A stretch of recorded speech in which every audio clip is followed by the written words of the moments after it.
Hello नमस्कार, सही जा रही है आवाज? हेलो नमस्कार, कैसे हैं आप सभी लोग? मैं शिवानी शर्मा आप सभी का आपके अपने परिवार रोजगार विद अंकित में हार्दिक स्वागत करती हूँ। तो जल्दी जल्दी से जुड़ जाइए क्लास में और बताइएगा मुझे कैसे हैं आप सभी, है ना? चलिए जुड़ जाइए क्लास में। और आज है आपका सिलेबस का सबसे महत्वपूर्ण टॉपिक। ओके, ये बुरा मान जाते हैं जरा देर में। सबसे भाई टॉपिक ऐसा नखरा दिखा रहा है, कह रहा है मेरा महत्व समझो, तो देखो पहले ही उसने एक झटका हमें दे दिया। ये क्या है? सबसे महत्वपूर्ण महत्वपूर्ण टॉपिक टॉपिक सबसे महत्वपूर्ण टॉपिक है ये। कम से कम 10 क्वेश्चन इससे आते हैं डायरेक्ट, और यूं तो इससे 20 से ज्यादा क्वेश्चन आते हैं। इससे आते हैं लगभग 25 सवाल। कभी गद्यांश में रिक्त स्थान आता है, कभी गद्यांश में वाक्य पुनर्व्यवस्था आ जाती है, और 10 क्वेश्चन तो सीधे सीधे गद्यांश से ही आते हैं। समझ गए? तो ये वैसे तो अगर ओवरऑल लगाएं तो 25 सवाल का टॉपिक है, लेकिन 25 सवाल में 10 सवाल इस गद्यांश से आएंगे, अपठित गद्यांश से आएंगे। और इस पे मैंने अपठित गद्यांश पता क्यों नहीं लिखा? मैं इस पे अपठित गद्यांश लिखवाना चाह रही थी बेटा, अपठित गद्यांश लिखवाना चाह रही थी। होता ही टॉपिक ये है, पर मैंने इसलिए इसे अपठित गद्यांश नहीं लिखवाया क्योंकि इस गद्यांश को मैं आपको वाक्यों को भी जुड़वाना इसी में सिखाने की कोशिश करूंगी, और साथ ही कहीं शब्द छूट रहा होता है तो वो शब्द अगर इस गद्यांश में आता तो कैसे होता। तो ये ओवरऑल टॉपिक 25 क्वेश्चंस का है। अब तक हम जो पढ़ा रहे थे और आगे हम जो पढ़ाएंगे वो इस 25 नंबर से अलग 15 नंबर के लिए है। गद्य के पोर्शन में कौन कौन सा आ जाएगा? गद्य के पोर्शन में देखो, एक तो अपठित गद्यांश आता है जो आज शुरू किया जा रहा है। अपठित गद्यांश मतलब पहले गद्यांश होगा, फिर आपको प्रश्न के आंसर छाटने हैं, ठीक है? और क्या हो जाएगा? आप कहेंगे रिक्त स्थान, गद्यांशों में जो रिक्त स्थान हो जाते हैं वो भी इसी के तहत आता है। और एक वाक्य पुनर्व्यवस्था, मतलब वाक्यों को मिलाकर एक गद्यांश हमें बनाना होता है। वाक्य पुनर्व्यवस्था ये भी इसी में आता है। वाक्य पुनर्व्यवस्था भी इसी में आता है। क्लियर है? वाक्य पुनर्व्यवस्था भी इसी में आता है। तो आज मैं कराना सिखाऊंगी आपको गद्यांश। ये 25 नंबर का टॉपिक आज से ही शुरू हो गया है, और ये जब तक अंत नहीं होगा ये 25 नंबर में बना के चलूंगी। विलोम, पर्यायवाची और मुहावरे, 3 टॉपिक आपके रह गए हैं। विलोम, पर्यायवाची और मुहावरे वो मैं बाद में कराऊंगी क्योंकि ये ज्यादा महत्वपूर्ण है, ठीक है? तो सिपाहियों, तैयार हो लड़ने के लिए? जल्दी से बता दो, आपके कमेंट्स देख लूं। आप तैयार हो लड़ने के लिए? बताओ, क्योंकि मैंने आपको हमेशा ही कहा है कि ये एनालिटिकल हिंदी है, बैंकिंग में सीधी हिंदी नहीं। कोई नहीं पूछेगा आपसे इसमें क्रिया सकर्मक है या कर्मक है, इसमें विशेषण का कौन सा भेद है, इसमें संज्ञा कौन सी है, नहीं, ये नहीं आता। एनालिटिकल आता है। आपकी अप्रोच देखना चाहते हैं कि आप बेस्ट आंसर कैसे निकालते हैं, ठीक है? चलिए शुरू कर दें। और जिन बच्चों ने ये क्लासेस मिस की वो सच में बहुत नुकसान में जाएगा, क्योंकि 25 क्वेश्चन तो यहां से ही आने हैं, ठीक है? अब शुरू करते हैं गद्यांश। गद्यांश का अर्थ क्या होता है बेटा? आपको गद्य का एक भाग दिया गया होता है। आपको कोई गद्य का खंड दिया जाएगा, खंड दिया जाएगा, और उस खंड को पढ़ के आपको क्या करना है? उसका अर्थ समझना है, और फिर उससे प्रश्नों के उत्तर देने हैं। प्रश्न लिखे होंगे नीचे, प्रश्नों के उत्तर देने हैं। आप कहेंगे मैम अर्थ क्यों समझना है? हमने तो सुना है गद्यांश की सीधी सीधे लाइनें बन जाती हैं। तो बेटा गद्यांश 2 प्रकार के होते हैं। एक सादा गद्यांश होता है, साधारण गद्यांश होता है, सादा नहीं साधारण गद्यांश होता है। आप बोलेंगे वे गद्यांश जिसमें आपको सीधे सीधे उत्तर मिल जाता है, जिसमें आपको सीधे सीधे उत्तर मिल जाता है। और दूसरा गद्यांश होता है बेटा जिसे हम कहते हैं गूढ़ार्थी गद्यांश। गूढ़ार्थी गद्यांश मतलब जिसमें अर्थ छिपा होता है, वो आपको निकालना होता है, ठीक है बेटा? ठीक है, तो क्या आप गद्यांश के लिए बिल्कुल तैयार हैं? इसके नोट्स कैसे बनाएंगे? क्यों बनाने हैं नोट्स? इसके क्यों बनाने? ये तो समझ का ही खेल है। समझ का भी नोट्स बना लो। भाववाचक संज्ञा को आप कागज पे उतार लो। कैसे उतारोगे? उतार सकते हो? नहीं उतार सकते। इसके नोट्स बनाने ही नहीं है, इसकी पीडीएफ देख लेना। 7-8 दिन बने तो रहो मेरे साथ क्लास में, तुम्हें महसूस हो जाएगा कि संसार का कोई भी गद्यांश तुम उठा लोगे वो ठीक हो जाएगा। मैम सांस आराम से लो, ईयरफोन में लगी है, कान में धमधम हो रही है, मैं क्लास करवा रही हूँ एंड, तो मेरी सांस मत सुनो, ठीक है? तुम्हें मेरी सांस की आवाज से धमधम हो रही है, तुम अपने हेडफोन का वॉल्यूम कम नहीं कर सकते, मैं क्लास ऑफ करा रही हूँ। मेरे हाथ में ये नहीं है कि मैं सांस रोक पाऊँ, पर मेरे हाथ में ये तो है ना कि मैं क्लास ऑफ कर पाऊँ, है ना? इतना ही कर देती हूँ, ये मेरे हाथ में है। अपनी हाथ संत भी करा देंगे एंड में, क्लास एंड में करा, मतलब आज के लिए क्लास ऑफ करा देते हैं, कल सांस रोकने की प्रैक्टिस करके आएंगे, उसके बाद क्लास कराएंगे। बढ़िया रहेगा? बताइएगा। तो क्या करना है गद्यांश में? हमें क्या करना है? कोई गद्य खंड है, उसका अर्थ समझना। और समझोगे कैसे? पढ़ के समझोगे, है ना? पढ़ के समझोगे और पढ़ के ही प्रश्नों के उत्तर दे पाओगे, ठीक है? 25 क्वेश्चन की क्लास है, 25 क्वेश्चन आने हैं अगले 20 या 22-25 दिन में सिलेबस कंप्लीट होगा। कम से कम 20 क्लासेस लगनी है अपनी, तो फिर उस चीज को अपने आप का अपना महत्व समझो, मेरा मत समझो। 25 नंबर बिल्कुल आपकी मुट्ठी में ना करा दिया ऐसे करके, तब बोल देना, ठीक है? सी बात है। सांस की आवाज आ रही, सांस तो नहीं रोकी जा सकती, सांस थोड़ा ना रोक लूंगी, दूर करूंगी माइक। अब आवाज नहीं आ रही मैम, समझ में नहीं आ रहा क्या बोल रहे हो। चलो शुरू करते हैं। पहले बहुत सिंपल गद्यांश है ये, बहुत साधारण, ठीक है? साधारण गद्यांश में डूब जाओ। एक कमेंट अब तुम्हारा होना नहीं चाहिए। निशु वर्णवाल, मुझे पता है तत्सम तद्भव आएगा, वो भी करा दूंगी, जो कराना है वो करा दूंगी। यूट्यूब के लिंक्स बता दूंगी कहां कहां पढ़ा रखा है तत्सम तद्भव। चुप होकर ऐसे करके बैठ जाओ अब, बिल्कुल ऐसे करके बैठ जाओ। इन्हें करना सीखो। 2 तरीके होते हैं इस गद्यांश को करने के। पढ़ने से पहले मैं आपको बताना चाह रही हूँ, बिल्कुल शांत, कोई कमेंट नहीं, बिल्कुल मुंह पे उंगली रख लो, जैसे क्लास में बैठते ना। देखो दो तरीके होते हैं गद्यांश करने के। जो सबसे ज्यादा स्टैंडर्ड तरीका होता है वो ये होता है, पहले गद्यांश पढ़ो फिर उसके प्रश्नों के उत्तर दो, ठीक है। एक नया ट्रेंड निकला है, मैं भी कराती हूँ कभी कभी बच्चों को, मैं भी कराती हूँ। एक नया ट्रेंड निकला है, खासकर इंग्लिश में तो ज्यादा निकला है, हिंदी में भी एक ट्रेंड आया है कि पहले ऐसा करते हैं, गद्यांश नहीं पढ़ते हैं, पहले क्वेश्चंस पढ़ लो, मनुष्य के अंतःकरण का सदैव अभाव में क्यों रहता है, ऐसे पढ़ लो, पहले प्रश्नों को पढ़ लो, पहले प्रश्नों को पढ़ लो और उसके बाद में उत्तर ढूंढो। कुछ विद्वानों ने ऐसा माना कि अगर आप पहले, कल से मैं क्या करूंगी, गद्यांश इस पार्ट इतने पार्ट में लाया करूंगी ताकि आपको पूरा दिख पाए बोर्ड में, है ना, या मैं साइड में हो जाऊंगी थोड़ा सा, तो उस तरह से कराऊंगी। कुछ विद्वानों ने माना कि जो हम पहले क्वेश्चन पढ़ लेते हैं उसके बाद हमें तुरंत तुरंत लाइनें छप जाती हैं दिमाग में, छप जाती होंगी साधारण एग्जाम में, ये बैंकिंग है, इसमें तो बिल्कुल लो लेवल से हाई लेवल पे मुझे लेके जाना है आपको। तो हम जो तरीका ईजाद करेंगे, हम जो तरीका पढ़ाएंगे, वो हम क्या करेंगे, हम पहले गद्यांश पढ़ेंगे और उसके बाद हम प्रश्नों के उत्तर देंगे। हम क्या करेंगे, पहले गद्यांश पढ़ेंगे और उसके बाद प्रश्नों के उत्तर देंगे। डन है, ठीक है। तो शुरू करते हैं आपका गद्यांश। लोभ चाहे जिस वस्तु का हो, लोभ का मतलब होता है बेटा, जरूरी शब्द मैं लिखवाती चलूंगी, लालच। लालच, लोभ चाहे जिस वस्तु का है वो बहुत बढ़ जाता है, तब वह वस्तु प्राप्ति, सानिध्य या उपभोग से जी नहीं भरता, तब उस वस्तु की प्राप्ति, सानिध्य या उपभोग से जी नहीं भरता। मतलब अगर हमारे किसी चीज के लिए बहुत लालच बढ़ गया, जैसे मान लो किसी के पास, किसी को लालच है कि मुझे पैसे कमाने हैं, अभी वो 0 रुपया कमा रहा है, फिर उसने 10,000 रुपये कमाना शुरू किए, उसे लगा मैं 20 कमा सकता हूँ, आखिर को वो 1,00,000 2 लाख पे पहुंच गया, फिर भी वो सेटिस्फाइड नहीं है, उसका जी नहीं भर रहा, क्योंकि आपके पास जो भी वस्तु का आपको लालच हो गया, फिर वो आपके पास कितनी भी हो उससे आपका मन नहीं भरेगा।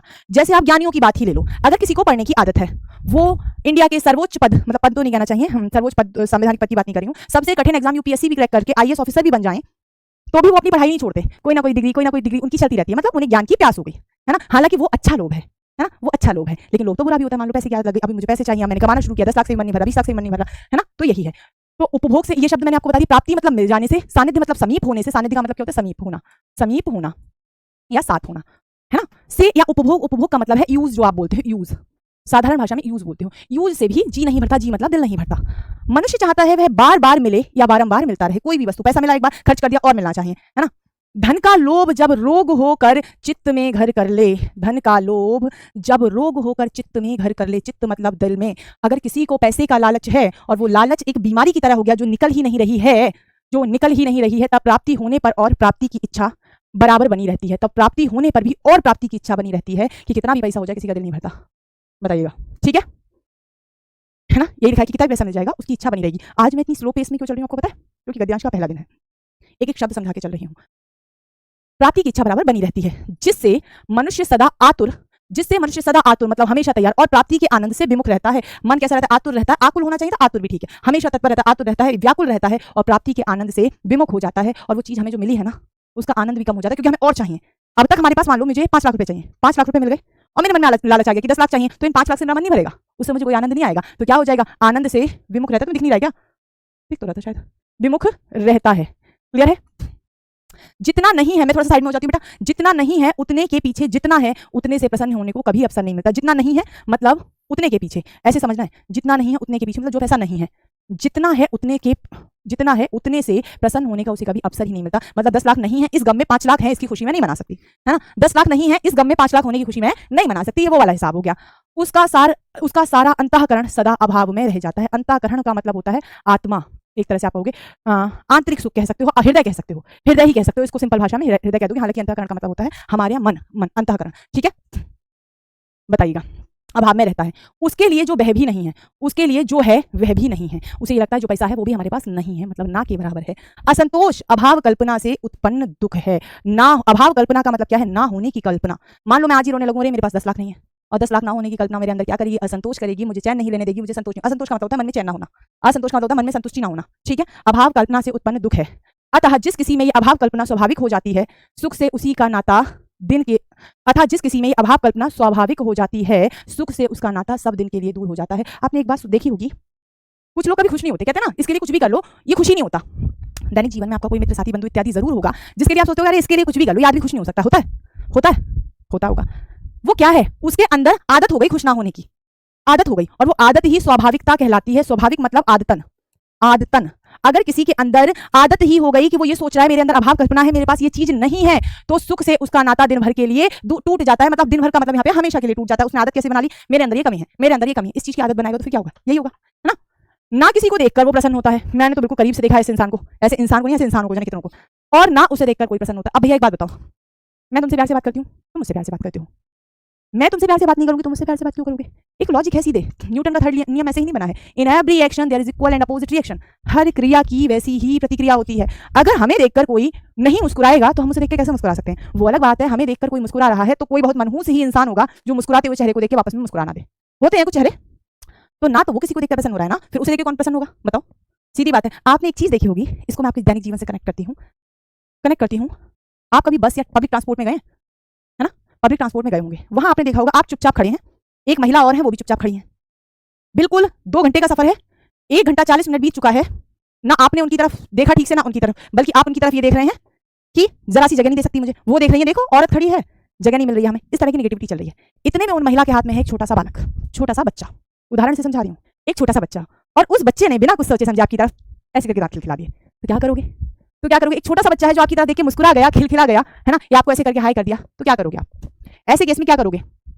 फिर मैं कहती हूँ कोई बहुत मनहूस आदमी होगा जो बच्चे को देख के ना मुस्कुरा पाए, मतलब जीवन की विकृति है अगर आप छोटे शिशु को देख के नहीं मुस्कुरा सकते, है ना, तो आप कहेंगे मुस्कुरा जाएंगे। उस औरत से नाराजी होते हुए उसके बच्चे को देख के आप मुस्कुरा जाएंगे, है ना, मतलब नाराजी तो क्या ही, मतलब मन ना मिलने पर भी या नेगेटिव भाव आने पर भी उसे देख के मुस्कुरा जाएंगे। कहने का मतलब है ना वो किसी को देखकर प्रसन्न हो रहा है तो उसे देखकर कोई प्रसन्न हो ही नहीं सकता। तो जैसा व्यवहार आप करते हैं वैसा ही आपको मिलता है। इसी से संतोष सात्विक जीवन का अंग बताया। सात्विक जीवन मतलब एक संतुष्ट जीवन, एक अच्छे जीवन का अंग बताया है। ठीक है, हम उसको अजीब तरह बना के हंसाएंगे, एग्जैक्टली, है ना, हम भी तो उस बच्चे को देख के मुस्कुराएंगे। तो क्या होता है इसमें, इस पूरे गद्यांश का अगर भाव देखोगे तो कहते हैं अत्यधिक लालच गलत है, अभाव कल्पना गलत है, और अभाव कल्पना में व्यक्ति कैसा हो जाता है? कुंठित हो जाता है ना। जो आप बोलते हो ना कि मैडम आप बड़ा खुश रहती हूँ, उसकी सबसे बड़ी वजह यह है मैं कभी खुद को अभाव में महसूस नहीं करती, मैं किसी चीज का अभाव महसूस नहीं करती। मेरे पास इतने सारे स्टूडेंट हैं पढ़ने के लिए, है ना, इतने सारे स्टूडेंट पढ़ने के लिए जो मुझे इतना प्यार करते हैं, जो मेरे सपोर्ट में रहते हैं, जो मुझसे सीखते हैं। जब मैं इतने सारे लोगों को पढ़ा रही हूँ मैं दुखी क्यों रहूंगी, है ना? अब मैं कहूँ नहीं भैया यहाँ पे तो ये 600 700 800 बच्चे पढ़े हैं, मुझे नहीं पढ़ाना इन्हें, है ना, मैं यही सोच रहा हूँ मुझे इन्हें नहीं पढ़ाना, मुझे तो वो जो 700 में 3 कम रह गए हैं उन बच्चों को पढ़ाना है, मुझे तो उन 3 को पढ़ाना है जो 700 में नहीं है। तो फिर क्या मैं कुंठित हूं ना? तो बस ऐसा ही होता है। चलिए आप देखते हैं प्रश्न।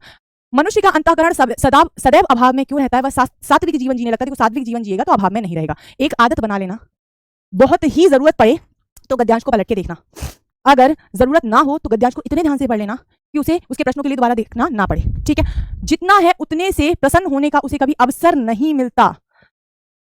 बताइएगा, लोभ की पूर्ति के लिए अनेक वस्तुएं की प्राप्ति कर लेता है, जितना है वह उतने से प्रसन्न हो जाता है, तो भैया प्रसन्न नहीं हो रहा। बताओ कौन सा होगा? बताइएगा। तो आप कहेंगे लोभ के लिए अनेक वस्तुएं प्राप्त कर लेता है, ये सच है, लेकिन गद्यांश में नहीं लिखा। गद्यांश के अनुसार अगर हम देखेंगे तो उसकी जो अभाव कल्पना है, उसकी जो स्वाभाविकता है, उसका जो नेचर बन चुका है, वो उसे उतना जितना है उतने से प्रसन्न होने का कभी अवसर ही नहीं देता। इसमें बी ऑप्शन सबसे सही बन जाएगा, है ना। क्या हमें पीछे जाके यहाँ इस आंसर को ढूंढने की जरूरत थी कि भैया देखो कैसे कैसे करके करते हैं ना पेपर में, अरे इसका आंसर क्या होगा? क्या हमें ऐसा करना पड़ा? क्या हमें दोबारा गद्यांश देखना पड़ा, या यूं ही हमारा आंसर सही हो गया? मैंने ये नहीं कहा कि ये कोई शर्त है दोबारा आंसर नहीं देखना है पलट के, शर्त नहीं है। कभी एग्जैक्ट लाइन आ जाए तो देख सकते हैं, परंतु जरूरत नहीं है, जरूरत नहीं है। मैंने ये नहीं कहा ये कसम है हम पलट के देखेंगे, नहीं, मैंने क्या कहा? जरूरत नहीं होनी चाहिए। चलिए, गद्यांश में किस शब्द का प्रयोग नहीं हुआ है? अब देखो, इसके लिए हम देख लेंगे। सात्विक शब्द आखिरी लाइन में था, मुझे बहुत अच्छी तरह याद है, और ये अंतःकरण को डैश लगा के अंडरलाइन करा के मैंने एक तरह से हृदय बताया था, आपको भी पता है ना। बचे हमारे पास 2 शब्द, अभावग्रस्त और अभाव में। इन्हें हम एक बार देख लेते हैं और हम इसे देखना शुरू करेंगे पहली लाइन से, और यूं ही हमें सिर्फ नजर डालनी होती है ऐसे। तो हमें अभाव में शब्द मिल गया, हमें क्या हुआ? ये अभाव में शब्द मिल गया, और अभाव में शब्द मिल गया तो आप क्या कहेंगे? देखो इनमें से कोई नहीं तो होगा नहीं, तो आप क्या कहेंगे? अभावग्रस्त शब्द मुझे नहीं मिला। और अगर किसी तरह से आपके पास ऑप्शन है इनमें से कोई नहीं, तो एक बार ध्यान दे लेना कहीं अभावग्रस्त लिखा तो नहीं है, कहीं लिखा हो और हम उसे छोड़ के लगा दें, हम उसे लगा दें वो हो, तो हमारा फिर ई ऑप्शन सही बैठता, अगर कहीं अभावग्रस्त होता इसमें, तो है ना। तो इन चीजों का ध्यान रखना। तो हालांकि है नहीं। सात्विक जीवन का अंग किसे कहा गया है? सात्विक जीवन का अंग, देखो धन लोभ होगा तो जीवन सात्विक तो नहीं है, तामसिक है, सीधी बात है। भक्ति की बात हुई है यहाँ कहीं? इस पूरे गद्यांश में कहीं भक्ति या दूसरों पे उपकार करने की बात हुई है? बताना, हुई है क्या? नहीं हुई है ना। क्या बचता है? संतोष, और इसकी बात हुई है, इसकी बात हुई है, बिल्कुल सही बात है। देखना नहीं पड़ रहा है, ऐसा होना चाहिए पढ़ने के बाद। असंतोष किस प्रकार का दुख माना गया है? लोभ की पूर्ति ना होने का दुख माना गया है, धन प्राप्त ना होने का धन माना गया है, संतोष प्राप्त होने का दुख माना गया है, संतोष प्राप्त होने का नहीं। आप कहेंगे अभावना कल्पना से उत्पन्न दुख माना गया है असंतोष, लोभ की पूर्ति ना होने का दुख माना गया है, संतोष से प्राप्त, संतोष तो है नहीं, धन प्राप्त ना होने का दुख नहीं। लोभ क्या है? अब हम एक बार देख लेते हैं लोभ क्या है। आप कहेंगे लोभ जिस भी वस्तु का हो बहुत बढ़ जाता है जब उस वस्तु की प्राप्ति या उपभोग से जी नहीं बढ़ता। तो ये क्या हो गया? धन का लोभ जब रोग होकर चित्त में क्या कर लेता है? घर कर लेता है। तो असंतोष कहाँ था बेटा? असंतोष अभाव कल्पना से उत्पन्न दुख है। असंतोष क्या है? अभाव कल्पना से उत्पन्न दुख है। क्योंकि इसमें धन की बात भी की गई थी, इसलिए हमें पलट के एक बार रिव्यू लेना चाहिए, क्योंकि इस गद्यांश में धन की बात भी की गई थी। इस गद्यांश में हमसे धन की बात भी की गई थी, है ना, धन का हो, जैसे धन का लोभ जब रोग बन जाए तो ये भी बात की गई थी। तो फिर हमें क्या करना चाहिए, अभाव कल्पना से उत्पन्न दुख क्या कहलाता है, असंतोष कहलाता है ना, बताइएगा। गद्यांश का सही शीर्षक क्या होना चाहिए, धन लोभ शीर्षक नहीं हो सकता, लोभ और प्रीति की तो बात नहीं है, प्यार प्रेम की बात तो कहीं है नहीं। असंतोष, लोभ और असंतोष, तो आप कहेंगे मैम पहले मन में लालच आता है और लालच से असंतोष पैदा होता है, तो सी ऑप्शन इसमें ज्यादा सही होगा। ऑप्शन कौन सा सही हो जाएगा बेटा, सी ऑप्शन ज्यादा सही हो जाएगा। ठीक है, कल आपको फिर अब तक जो पढ़ाया है उसका मॉक टेस्ट मिल जाएगा, अनेक शब्दों के लिए एक शब्द का, अरे एक सेकंड, ठीक है मैं अभी, हाँ कल आपको एक मॉक टेस्ट और मिल जाएगा, ठीक है चलिएगा, अनेक शब्दों के लिए एक शब्द और उसी का दिलवा देंगे। सत्य की आराधना भक्ति है, और भक्ति सर हथेली पर, एक ही और करवा पाएंगे क्योंकि ये 2 पेजेस का गद्यांश है। सत्य की आराधना भक्ति है, भक्ति क्या होती है, हम कहते हैं ना ईश्वर का नाम जपते रहे, नहीं, तो भक्ति क्या होती है, यदि जब हम सत्य की आराधना करने लगते हैं, सच को मानने लगते हैं, तो वो क्या कहलाती है, भक्ति कहलाती है। और भक्ति सर हथेली पर लेकर चलने का सौदा है, सिर हथेली पर लेकर चलना मतलब बहुत ही मुश्किल काम है, भक्ति क्या है, बहुत मुश्किल काम है। अथवा वह हरि का मार्ग है जिसमें कायरता की गुंजाइश नहीं है, हरि हम भगवान विष्णु को कहते हैं, तो आप यहाँ भगवान ही कह सकते हैं, भगवान का मार्ग है जिसमें क्या नहीं है, आप कहेंगे कायरता की गुंजाइश नहीं। कायरता आप जानते हैं, कायरता आप बहुत अच्छे से जानते होंगे, किसी चीज से डर जाना क्या कहलाती है, कायरता कहलाती है ना,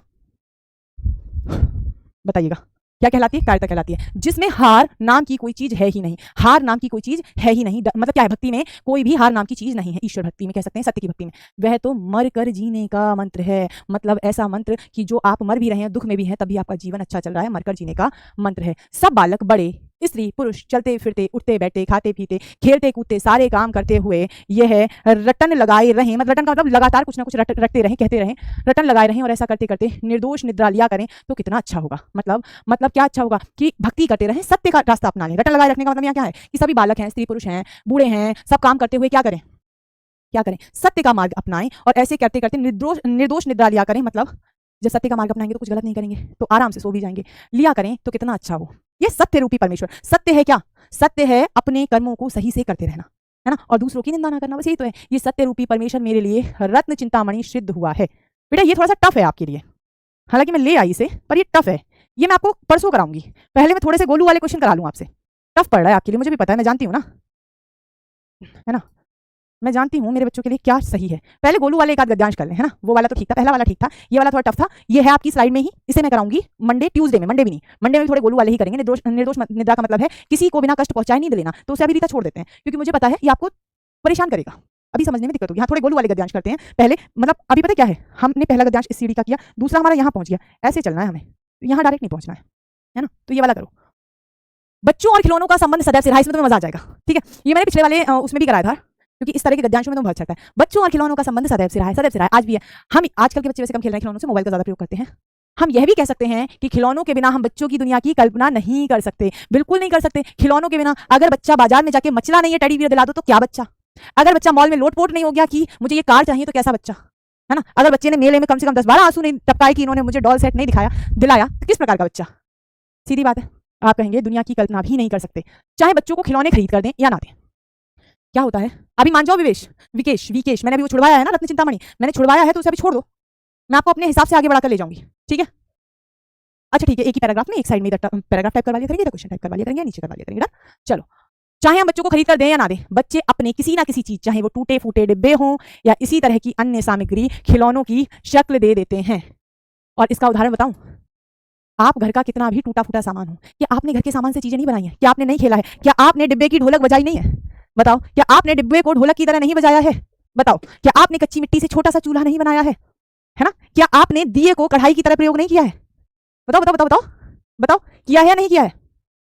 मैम आप अपने हिसाब से लेवल बढ़ाना, जिससे समझ में, बिल्कुल वही करना है मुझे, 8 क्लासेस लगनी है, 7-8 क्लास लगनी है, तो टाइम तो लगना है। किया होगा, किया है या नहीं किया है, 100% किया होगा। और क्या क्या करते थे, मुझे तो बहुत ध्यान है, पत्ते की पूड़ियां बनाते थे, घर पे खाना बच जाता था तो उसको लेते थे किसी ढक्कन से ऐसे करके रोटी को कट करते थे, बीच में छोटी छोटी पूड़ियां बनाते थे, किया है, मैं लगता है बिल्कुल किया होगा। क्या आपने मम्मी का दुपट्टा ओढ़ के उसे साड़ी की तरह पहन के डांस नहीं किया है, ये 90s वालों ने सबने किया होगा, बताओ किया है ना। तो क्या है, आप दिलाओ मत दिलाओ, क्योंकि दुनिया में हर व्यक्ति, अब आते हैं थोड़े से सीरियस नोट, दुनिया में हर व्यक्ति बच्चों को उतने खिलौने नहीं दिला पाता जितनी उनकी डिमांड होती है, हर व्यक्ति, क्या कोई भी व्यक्ति नहीं दिला सकता, बच्चों की जितनी डिमांड होती है उन्हें पूरा करना बड़ा मुश्किल है।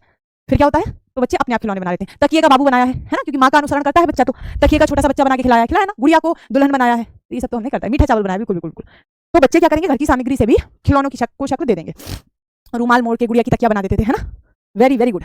ढक्कन का तराजू, पहुंच गए सब बचपन में। मैंने कहा ना तुम्हें यहीं पे क्या लेवल इस समय तुम चाहते हो वो मुझे पता है, पूरा पहले वाले में तुम्हें टेंशन हो गई थी क्या पढ़ा रही हैं, वो भी पढ़ाएंगे। हम बच्चों को एकदम छुटपन से ही, मतलब बचपन से ही, छुटपन से ही का मतलब देशज शब्द है, बचपन से ही मुंह में या खिलौने से अजीबे, हम बच्चों को एकदम छुटपन से ही मुंह से यहाँ ये होना चाहिए, मुंह से या खिलौनों से अजीबो गरीबे आवाज निकालकर बहलाते हैं, और बच्चे बहल भी जाते हैं। कहते हैं बेटा देख, इधर देख, इधर देख, बेटा बेटा बेटा बेटा, छोटा सा बच्चा होगा अभी, वो 6 महीने का, रिएक्ट करना नहीं जाता, बेटा देख देख, ताली बजा दो, करते हो ना, करते हो, और मुंह से भी आवाजें निकालते हो, हुर्र गाड़ी की आवाज आ गई है ना, देखो हुर्र हो रही है, गाड़ी की आवाज आ रही है, तो ये सब क्या है, अजीबो गरीबे आवाज निकालकर बच्चों को बहलाते हैं, बच्चे बहल भी जाते हैं, बोले हैं। यही बच्चे जैसे जैसे बड़े होते जाते हैं खुद की भी चीजें तोड़ मोड़कर खिलौने बनाने में अपनी रचनात्मक ऊर्जा का खूब इस्तेमाल करते हैं। और एक वो नहीं आती है बच्चों के लिए, एक झंझन करके बजते हैं वो बजाने वाले खिलौने, झुंझुना, भैया ने बताया उसे कहते हैं झुंझुना, तो झुंझुना भी आता है ना, झुंझुना भी आता है।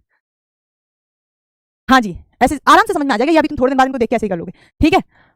और बच्चों के बेचारों के पास बैट नहीं होते हैं तो वो फट्टे का बैट बना के खेलते हैं, तो वो सब बच्चे करते हैं, थपकी थपकी खेलते हैं, ठीक है, खूब इस्तेमाल करते हैं। इसलिए भी ये जरूरी हो जाता है कि बच्चों को इस रचनात्मक ऊर्जा, जैसे क्रिएटिव कह सकते हैं आप, रचनात्मकता का मतलब क्या है, क्रिएटिव, क्रिएटिव मतलब कुछ क्रिएट करना, अगर बच्चों में है तो सी बड़ा विकृत बना है मेरा, अब बनाऊंगी, क्रिएटिव कह सकते हो आप, क्रिएट करते हो, क्रिएटिव ऊर्जा को उभारने के लिए भरपूर मौके दिए जाए। बिल्कुल क्रिएटिव तो बच्चों को होना ही चाहिए, और बच्चे होते ही है ना।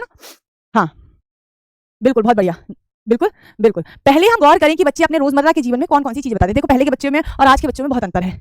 आज के बच्चे हो गए हैं, मतलब आज के बच्चा नहीं, शैतान है। हाँ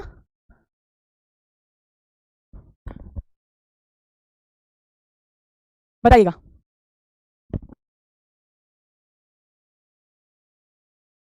पहले हम गौर करें कि बच्चे अपने रोजमर्रा के जीवन में कौन कौन सी चीजें बनाते हैं। पहले के बच्चे अलग थे, आज के बच्चों में बहुत अंतर है। आज बच्चे मोबाइल पे ज्यादा हैं। पहले संसाधनों की कमी थी, गांव में लाइट भी कम आती थी, तो बच्चे क्या करते थे, खिलौनों में खेलते थे। और पहले बच्चों में क्या था, संयुक्तपन का भाव बहुत ज्यादा था, इकट्ठे खेलते थे। आज बच्चा एकल बनता जा रहा है ना। देखो पहले हम गौर करें बच्चे अपने रोजमर्रा के जीवन में कौन कौन सी चीजें बनाते हैं। इसके लिए हम अपने अतीत में गोता लगा कर आए, हमारा जो पास था उसमें डूब जाओ, है ना, और अपने बचपन की दुनिया में झांकें तो तरह तरह के खिलौने का खजाना हमारी स्मृति से निकलकर आता है। ढेर सारी माचिस की खाली डिब्बियों से बिल्कुल सरल तरीके से जोड़कर रेलगाड़ी बनाते थे। माचिस की डिब्बी को आधा खोलते थे, फिर दूसरी आधी खुली हुई माचिस लगाते थे और बहुत रेल की पटरी बना देते थे। ध्यान है, माचिस से खाली डिब्बियों को बिल्कुल सरल तरीके से जोड़कर रेलगाड़ी। कागज से बनाई जाने वाली ढेरों चीजें, कागज की नाव, कागज की पतंगे, क्या क्या नहीं बना देते थे हम लोग, है ना, ढेरों चीजें, जैसे नाव, हवाई जहाज, तितली, है ना, नाग सांप बना देते हैं आदि। क्या क्या नहीं बनाते थे, क्या क्या नहीं बनाते थे हम इन सब चीजों से, ध्यान कर लो, बनाते थे ना। यादों का वो आंगन कहाँ, दर्पण बता बचपन कहाँ, है ना, तो बचपन तो सबको याद आता है। चलो अनुच्छेद ने इस बात की ओर संकेत किया है बच्चों को खिलौने खरीद कर देने की आवश्यकता नहीं है। कहीं लिखा है इसमें, कहीं लिखा है इसमें बच्चे अपने आसपास की चीजों से खिलौने बना लेते हैं, ये बेटर ऑप्शन है, आगे देखते हैं। पुराने जमाने में बच्चे केवल कागज की नाव से ही खेलते थे, और भी होते थे खिलौने, ऐसा नहीं है कि केवल कागज की नाव से खेलते थे, और भी होते थे। बच्चों को टूटी फूटी चीजें ही देनी चाहिए, ऐसा कहीं लिखा है नहीं, ऐसा कहीं लिखा है नहीं, ऐसा कहीं लिखा है नहीं। बच्चे अपने आसपास की चीजों को से खिलौने बना लेते थे, बच्चे अपने आसपास की चीजों को खिलौने बना लेते थे। बताओ, चीजों को खिलौनों की तरह प्रयोग कर लेते थे, भी हो जाएगा 100%, कोई डाउट नहीं। जैसे जैसे बच्चे बड़े होते हैं उन्हें टूटे फूटे डिब्बे पसंद नहीं आते, कहीं लिखा है, कहीं लिखा है, आप बोलेंगे नहीं। उनका खिलौनों के प्रति आकर्षण समाप्त हो जाता है। जी आज भी तो जाने कितने बच्चे हैं, छोटे भी होकर बच्चे ही रह जाते हैं, बड़े होकर भी, है ना। अब खिलौने का रूप बदल गया है, अब खिलौना मोबाइल में बदल गया, खिलौना आप भी चाहिए, है ना, ये भी नहीं। खिलौने बनाने में अपनी रचनात्मक ऊर्जा का प्रयोग करने लगते हैं। बिल्कुल, जैसे जैसे बच्चे बड़े होते हैं फिर वो क्या करते हैं, खिलौने बनाने में अपनी क्रिएटिव एनर्जी लगाने लगते हैं, चीजों को तोड़कर खिलौने बनाने लगते हैं। ये तो बहुत ही गलत है। खैर पता चले कि हाँ, सोचो बचपन में भी तो किया था। अब सोचो आपका या मेरा कोई बच्चा हो छोटा मेरे घर में, मतलब, तो अब वो कहे कि मुझे तो कांच बनाना है, तो मैं क्या करूंगा, कांच बनाने के लिए मम्मी का या पापा का या बुआ का या मौसी का या चाचा का फोन तोड़ूंगा, उसका टेम्पर निकालूंगा, उससे शीशा बनाऊंगा, उससे आर पार देखूंगा। तोड़ना थोड़ी है भैया, तोड़ना नहीं है, जो मिल गई है चीजें उनसे बना लो, ठीक है। एक महानुभव ने एक पोस्ट मैंने देखी थी, बच्चे को मोबाइल दे दिया था और बच्चे ने उसमें गलत पासवर्ड इतनी बार लगाया, पता नहीं कौन सी कंपनी का फोन था, जो कहते हैं ना गलत पासवर्ड 10 बार लग जाए तो 24 घंटे के लिए बंद, तो 72 साल के लिए उनका फोन लॉक हो गया था। ऐसा उनके बच्चे ने किया था, कुछ ऐसी पोस्ट आई थी। तो समझ लो ऐसा नहीं करना है। खिलौने बच्चों की को बढ़ाता है, क्या बढ़ाता है, भावनाओं को, सृजनात्मकता को, सामाजिकता को, ऊर्जा को। यहाँ भावनाओं की बात नहीं है, सामाजिकता से तो बच्चों का कोई लेना देना नहीं है। बच्चों से ज्यादा असामाजिक प्राणी इस संसार में कोई नहीं है, बच्चों से ज्यादा असामाजिक प्राणी कोई नहीं है। जब तक उनका हित रहता है वो आपसे प्रेम करते हैं। बहुत स्वार्थी, बहुत स्वार्थी कहते हैं, दर स्वार्थी होता है बालक। उसकी माँ की गोद में आ जाए कोई और बच्चा, तब पता चलेगा, मतलब हो जाएगी कभी, है ना। अगर बच्चे की माँ की गोद में कोई आ जाए, वो बच्चा उसे दुश्मन दिखने लगता है, उसे सिर्फ अपने स्वार्थ की चीजें दिखाई देती है। सामाजिकता नाम की तो चीज नहीं होती इसमें, बिल्कुल नहीं। ऊर्जा का निर्माण नहीं करती है, क्रिएटिविटी का, जिसे हम सृजनात्मकता या रचनात्मकता कह सकते हैं। अब आप अगर इसको ढूंढेंगे तो आपको इस पूरे पैराग्राफ में ये सृजनात्मक शब्द कहीं नहीं मिलेगा, ये सृजनात्मक शब्द कहीं नहीं मिलेगा। लेकिन आपको पता होना चाहिए रचनात्मक और सृजनात्मक एक ही बात है, समझ गए। हाँ जी, तो बिल्कुल ठीक है। निम्नलिखित में से कौन सी चीज बनाने के लिए, कौन सी चीज बच्चे के लिए दूरबीन बन सकती है? चूड़ी, टूथपेस्ट का खाली डिब्बा, माचिस या पेंसिल? चूड़ी तो बिल्कुल ऐनक बन जाएगी, चूड़ी दूरबीन नहीं बनेगी, माचिस भी नहीं, पेंसिल भी नहीं, लेकिन टूथपेस्ट की खाली डिब्बी को अगर काटोगे दोनों तरफ, एक तरफ से काटो, एक तरफ से छोटा सुराख होता है उसे लगा के देखो तो दूरबीन जैसा भाव जरूर देगी। तो टूथपेस्ट का काली डिब्बा क्या बन जाएगा बच्चों के लिए, क्या बन जाएगा, दूरबीन बन जाएगा। ठीक है, ऊर्जा सही कर दिया बेटा। चलिए, बच्चों की रचनात्मक ऊर्जा को उभारने के लिए, ऊर्जा नहीं होता ऊर्जा होता है, ऊर्जा को उभारने के लिए घर का सारा सामान उन्हें दे दिया, हाँ बेटा लगाओ आग, ऐसा करोगे क्या, कहीं पता चले ना बेटा कोई बात नहीं, एप्पल का लैपटॉप है तू फोड़ दे, कोई बात नहीं, ऐसा मत करना, सारा सामान नहीं देना चाहिए, सारा टूटा फूटा सामान देना चाहिए। कांच दे दोगे टूटा हुआ बच्चों को, कांच दे सकते हो बच्चों को, टूटा हुआ कभी मत दे देना, है ना, सारा टूटा फूटा दे दोगे। खिलौने बनाने का औपचारिक प्रशिक्षण दे देना चाहिए। हमें क्या आता है खिलौने बनाना जो हम उन्हें प्रशिक्षण देंगे, हमें तो खुद नहीं आता, उन्हें देख के तो हम खुद सोचते हैं कि क्या क्या करते रहते हैं। तो आप क्या कहेंगे, अनुपयोगी, मतलब जिस सामान का उपयोग नहीं हो रहा है और सामान सुरक्षित है, उससे बच्चे को चोट लगने का खतरा भी नहीं है, तो वो सामान आप किसे दे सकते हो, बच्चे को दे सकते हो। और अब मैं आपसे मिलूंगी कब, मंडे में, ये पैराग्राफ मैं आपको मंडे में कराऊंगी, और मंडे और ट्यूसडे के बाद वेडनेसडे से मैं आपको फिर एक गद्यांश दिया करूंगी होमवर्क में। अभी नहीं दूंगी क्योंकि अभी मैंने गद्यांश दिया और आपके 2 क्वेश्चन गलत हो गए, तुम चले जाते हो डिप्रेशन में, तो अभी नहीं पर मंडे से। ठीक है, तो मैं मिलती हूँ आप सभी को कब, कल दोपहर, कल क्यों मिलूंगी, मंडे में मिलूंगी, मंडे दोपहर 3 बजे। तब तक के लिए अपना अपने परिवार का ख्याल रखें। Thank you so much. अगर मेरी क्लास आपको अच्छी लगी हो तो मुझे रिव्यू दे दिया कीजिएगा, आप क्लास के नीचे कमेंट करें तो वहां कर दें, वरना टेलीग्राम पे बता दिया करो हमारे डाउट ग्रुप में कि आपको कैसा महसूस होता है पढ़ के। मैं मिलूंगी आप सभी को कब, मंडे में। Thank you so much, have a good day, bye.